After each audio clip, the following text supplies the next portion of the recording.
ایک محاورہ ہے کہ چالاک سے چالاک مجرم بھی کوئی نہ کوئی ایسی غلطی ضرور کرتا ہے جو آخر کار اسے کبھی نہ کبھی پکڑوا دیتی ہے، مگر 1971 میں ہوئے ایک جرم کا مجرم نہ صرف آج تک لاپتہ ہے بلکہ دنیا کے سب سے زیادہ وسائل رکھنے والی پولیس اور ایجنسیز نے بھی اس مجرم کو پکڑنے کی سر توڑ کوششوں کے بعد 2016 میں اعلان کر دیا کہ نہ تو انہیں اس مجرم کے بارے میں کوئی سراغ مل سکا اور نہ ہی کوئی اور ثبوت ہاتھ آیا، یہاں تک کہ اس واردات کے مجرم کا صحیح نام تک آج تک کسی کو معلوم نہیں۔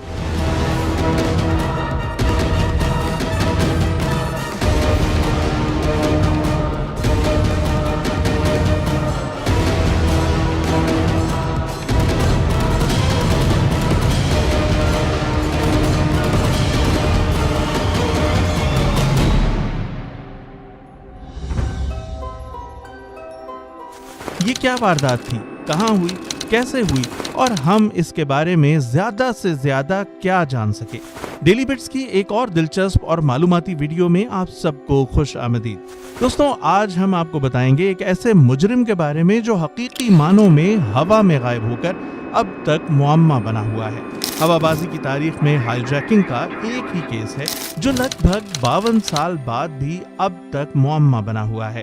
24 نومبر 1971 کی دوپہر کو امریکی شہر پورٹ لینڈ سے سیٹل کے لیے ایک پرواز روانہ ہوئی جس میں سوار ایک شخص نے بم کو پھاڑنے کی دھمکی دے کر بھاری تاوان حاصل کیا۔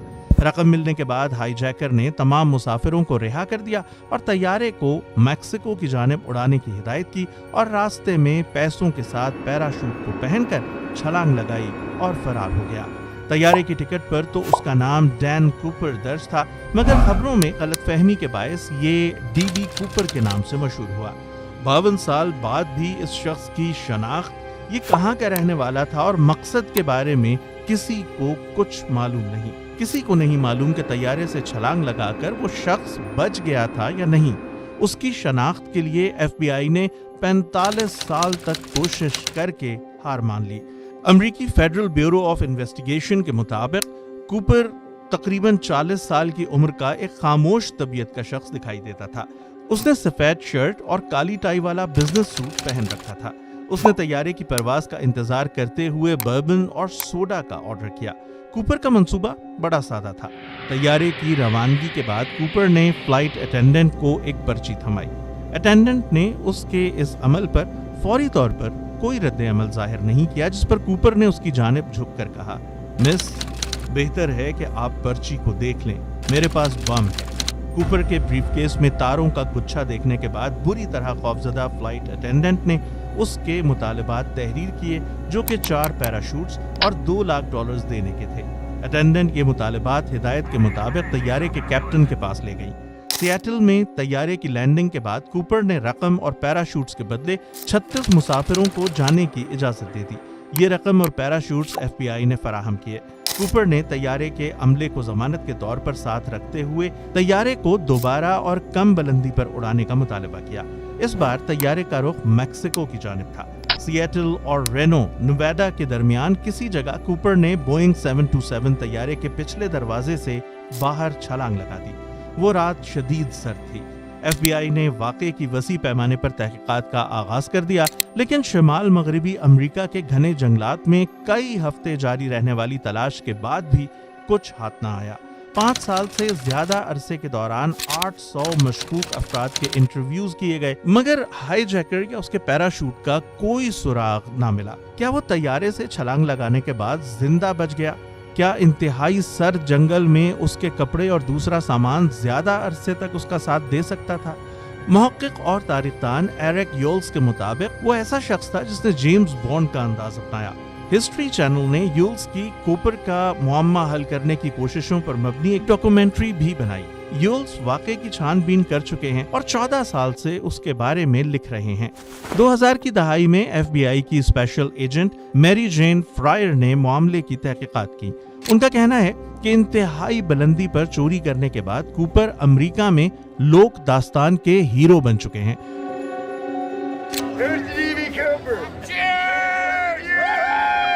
वो इस केस में लोगों की मौजूदा दिलचस्पी को अकीदा करार देती हैं, जिसकी बुनियाद इस बात पर है कि हाईजैकर का कभी पता नहीं चल सका।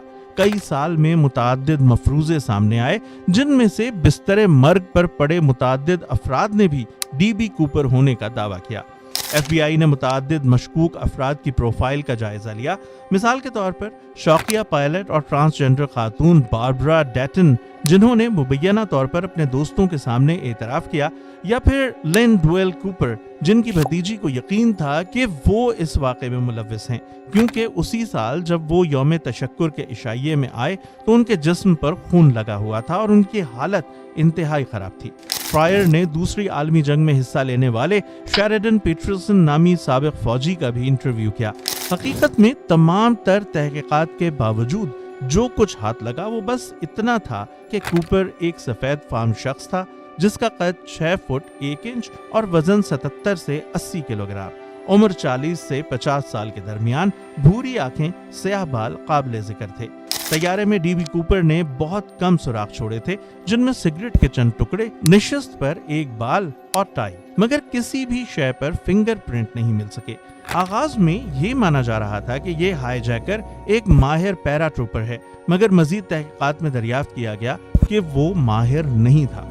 FBI के स्पेशल एजेंट लैरी करर ने 2007 में कहा कि पैराशूट से छलांग लगाने का कोई भी माहिर तारीक रात और बारिश में छलांग नहीं लगाता, जब 200 मील फी घंटा की रफ्तार से चलने वाली हवाओं के थपेड़े चेहरे पर पड़ रहे हों, और वो भी भारी कोट को पहनकर। तफ्तीशकारों का ये भी ख्याल था कि डीबी कूपर ने ये काम तन्हा किया, क्योंकि अगर वो किसी गिरोह का हिस्सा होता तो मैक्सिको के बजाय किसी मखसूस फिजाई रूट पर जाने का मुतालबा करता और कभी मुश्किल हालात में छलांग नहीं लगाता। 1980 में एक बच्चे ने कुछ ऐसा दरियाफ्त किया जिसके बाद इस मुअम्मे के बारे में दिलचस्पी एक बार फिर बढ़ गई। 8 साला ब्रायन इनग्राम वाशिंगटन के दरियाए कोलंबिया के किनारे पर खेल के लिए खुदाई कर रहा था, जब उसने $20 के नोटों का एक बंडल दरियाफ्त किया, जो कि मजमूई तौर पर $5,800 थे। जब बच्चे के वालिदैन ने पुलिस से राब्ता किया तो उन्हें इल्म हुआ कि उन नोटों के सीरियल नंबर उस रकम के हैं जो डीबी कूपर को दी गई थी। तैयारे में कुछ अशिया के अलावा ये वाहिद सबूत था जो हाईजैकर का मिला। नोट दरियाफ्त करने के 6 साल बाद ब्रायन इनग्राम को इस रकम में से $2,760 दिए गए। ब्रायन ने 2008 में $20 का नोट $37 लाख में नीलाम कर दिया। इस वाक़े के बाद अमरीकी सिविल एविएशन अथॉरिटी ने बोइंग 727 में कूपर वेन्स लगाने की हिदायत की। ये कूपर वैन दर हकीकत तैयारों के पिछले हिस्से की सीढ़ियों के बाहर लगाई जाने वाली चटखनी थी, ताकि कोई भी परवाज के दौरान उन्हें खोलकर बाहर छलांग ना लगा सके, जैसा डीबी कूपर ने किया और फिर हमेशा के लिए गायब हो गया। व्यूअर्स, अप्रैल 1972 में एक शख्स न्यूयॉर्क से लॉस एंजलिस जाने वाली परवाज में फर्जी नाम से सवार हुआ और परवाज के दौरान एयर होस्टेस को एक नोट दिया।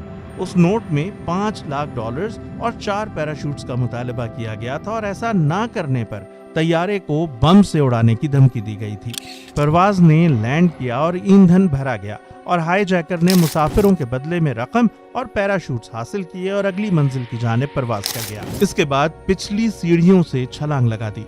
यानी बिल्कुल डीबी कूपर की तरह का ये वाकया असल वाक़े के 5 माह बाद पेश आया, और कुछ हल्कों ने ख्याल जाहिर किया कि ये वही शख्स हो सकता है। ताहम अप्रैल वाली हाईजैकिंग में मुलव्विस शख्स को गिरफ्तार कर लिया गया था, जिसके नाम की शनाख्त रिचर्ड मैकवे जूनियर से हुई और उसे 45 साल कैद की सजा भी सुनाई गई। मगर अगस्त 1974 में वो फरार हो गया और बाद अज़ां मुकाबले में मारा गया। आखिर 2016 में FBI ने दूसरे मुकदमात पर तवज्जो देने के लिए डीबी कूपर के मुकदमे की फाइल को बंद कर दिया। पुलिस का कहना था कि कानून नाफिज करने वाले इदारे ने चंद संगीन गलतियों के बावजूद मजमूई तौर पर बहुत अच्छा काम किया। उनका इस्तदलाल है कि FBI ने तैयारे का गलत रूट लिया और इस तरह डीबी कूपर तलाश के मकाम से मीलों दूर जमीन पर उतर गया। यूं इस वाक़े के इर्द गिर्द मौजूद पुरअसरारियत अमरीकी शहरियों के लिए दिलचस्पी का सबब है। डीबी कूपर से मंसूब सामान ऑनलाइन आसानी से खरीदा जा सकता है। इस सामान में coffee cups, T shirts, bumper stickers और जराबें शामिल हैं। हमें उम्मीद है कि आपको हमारी वीडियो पसंद आई होगी। वीडियो को लाइक करना मत भूलें, हमारा चैनल सब्सक्राइब करके बेल आइकन जरूर प्रेस कर दें ताकि आप मुस्तकबिल में भी ऐसे दिलचस्प और हैरानकुन वीडियोस से महजूज होते रहें।